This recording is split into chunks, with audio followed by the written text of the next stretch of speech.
Hello, everybody. Welcome back to the IT Investor Podcast. This is the show where we help tech professionals think more clearly about building wealth beyond their W 2 income.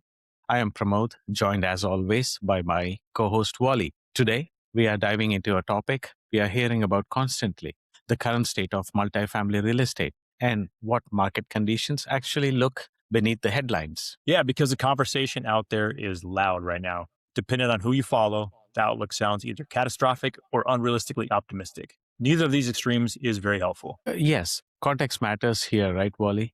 I mean, over the last few years, expectations were created that were shaped by very specific environment like the low in interest rates, the strong rent growth, and easy access to capital made a lot of deals appear safer than they really were. Yeah, and when that environment changed, it forced a real reset, which is what we're seeing right now.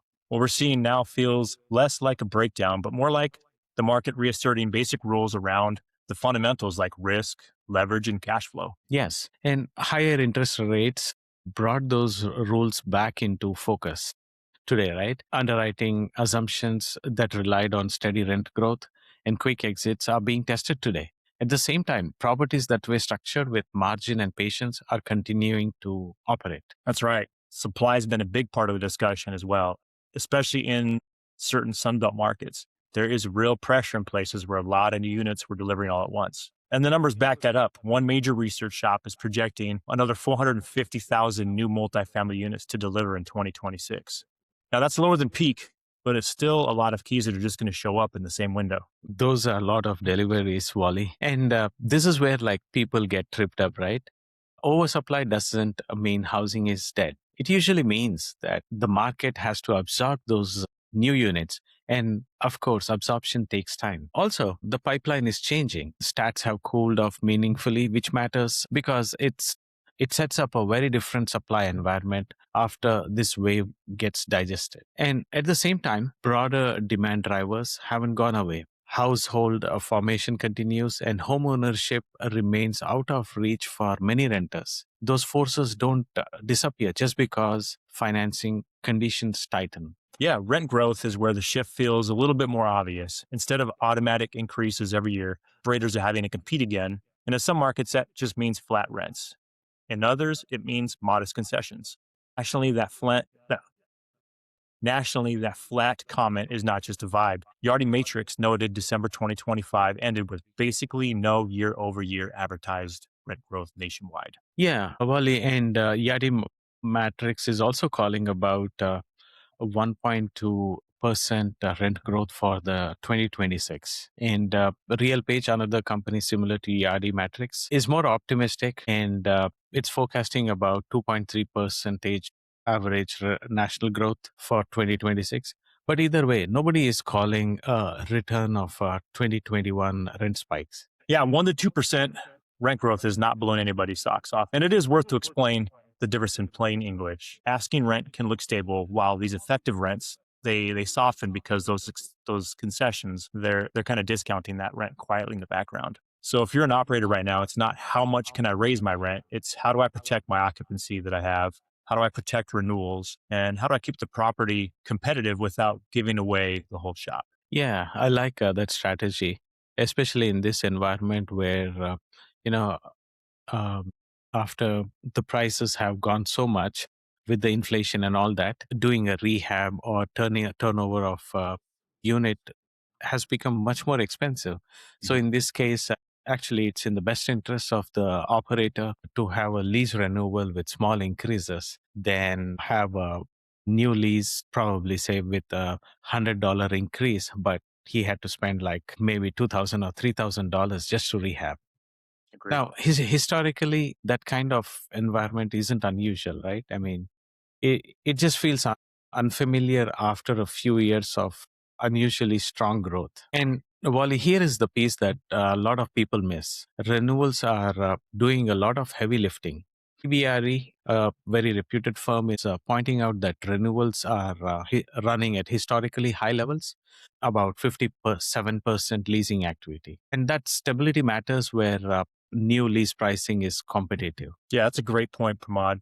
And it's also a behavior shift. When these renters are feeling the uncertainty that a lot of us are feeling right now, they tend to stay put.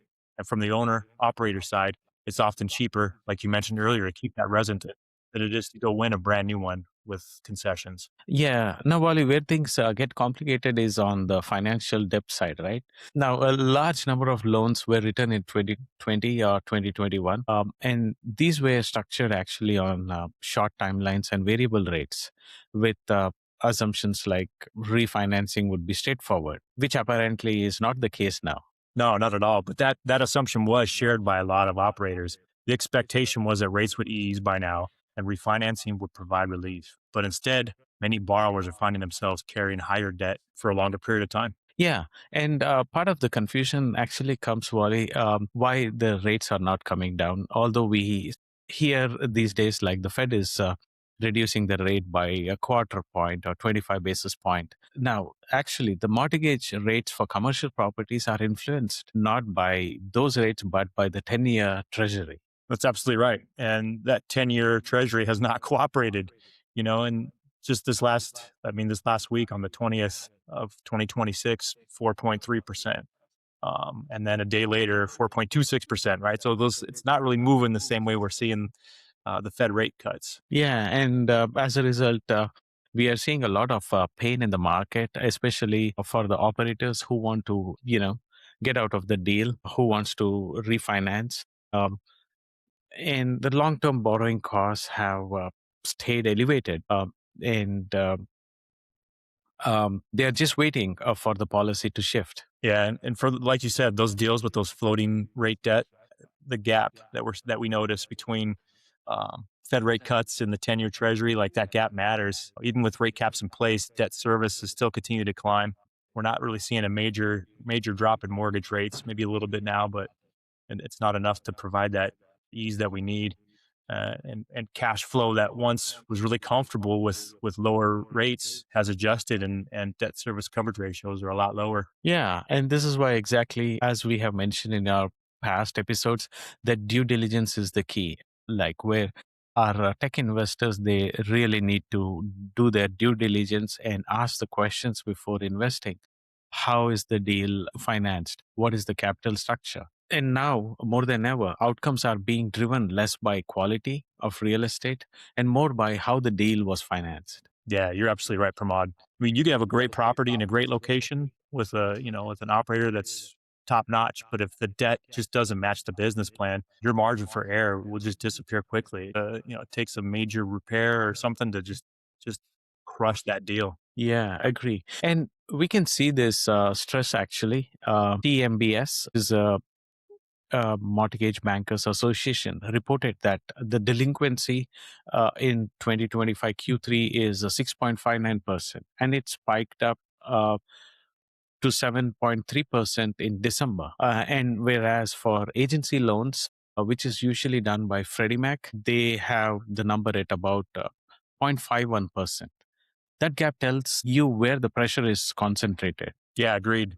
It's not really a sign that renters will stop paying rent. What we're seeing now is more proof that some of these deal structures they're getting squeezed.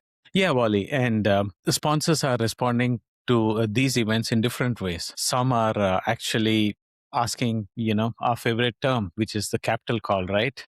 Asking for more money, which is probably not a good thing. Whereas some are negotiating extensions with the bank. And this could be like an extension of interest only loan, because some of the loans, how the bank does is like they could give you like 1 or 2 years of interest only loan, and after that principal adds, right? And probably, let's say like now if the interest rates are lower, you can also negotiate with banks for refinancing, right? For a lower rate. Yeah, that's a good point too. We mentioned in a previous episode about that relationship with your lender. If you have a good one, it is possible to negotiate that extension, because your lenders don't want to just be stuck with this loan on their books as you foreclose on a property and just stop paying. They want to make it so that you can pay the mortgage, right? Yeah, and I could relate an example. I mean, for a property in St. Louis, I just spoke with our banker, who is a community bank. He was very helpful or generous, probably I could say. We have like two properties. One property we had an interest rate of 7, and the other one was 7.5%. And I asked or renegotiated with the banker? What are my options for refinancing? So we got some good terms actually. Now the interest rate, what he's offering is 6.25%. Um, from 7.5 and That's a 7. big difference. Yeah, Yeah. yeah, that's a big difference. And for closing costs, they're asking about $5,000 for It's not. Yeah. for each. Yeah, it's nothing. But I still wanted to renegotiate with him, asking, if he could put those $5,000 in the new loan itself. Maybe alone. Sure. Yeah. And currently we are debating whether we should refinance it now or probably wait another 2, 3 months because Fed interest rate cut is going to happen, right? It's still coming down. Now the rates are not going to go up anyway. Yeah. Yeah. Yeah. Pramod, having those relationships with your lenders can be a tremendous help during times like this where lending is a very big part of the process. You know, the part that investors really need to pay attention to, and I when I say investors, I'm saying the passive investors, you really want to pay attention to the mechanics of the loan, those debt service coverage ratios. What's the rate cap story that's really being told? What's the cash flow story on the deal? Don't get caught up in what you're reading in the news because it's going to be this wide spectrum of everything is just fine and this everything is just doom and gloom. We're still somewhere in the middle right now, but if you pay attention to those very basic fundamentals, it is a different story. Yes, I do agree, Wally. And we always mention it to our tech investors that due diligence is the key, right? I mean, whether it is a financing or vacancy or just the location of the property. So everything definitely matters. But in today's world, obviously, it is financing which is more important than ever. So they also do need to look at what are the refinance assumptions, and these all details matter, which didn't matter a few years ago, of course. And lenders have adjusted to this as well, right? I mean, they are being more stringent, or they're more tightening on the loans, on the coverage ratios and loan structures, or less on forgiving. Yeah, which in a weird way, that's actually a healthy thing. The market has stopped rewarding sloppy leverage. Cash flow has to carry more of the weight in your underwriting assumptions, and you need to make sure that those assumptions are grounded in what the property can support. Yes, and when stress appears, it usually shows up around loan events like maturities, refinancing timelines, and covenant tests. Yeah, and that's an important distinction for investors to understand.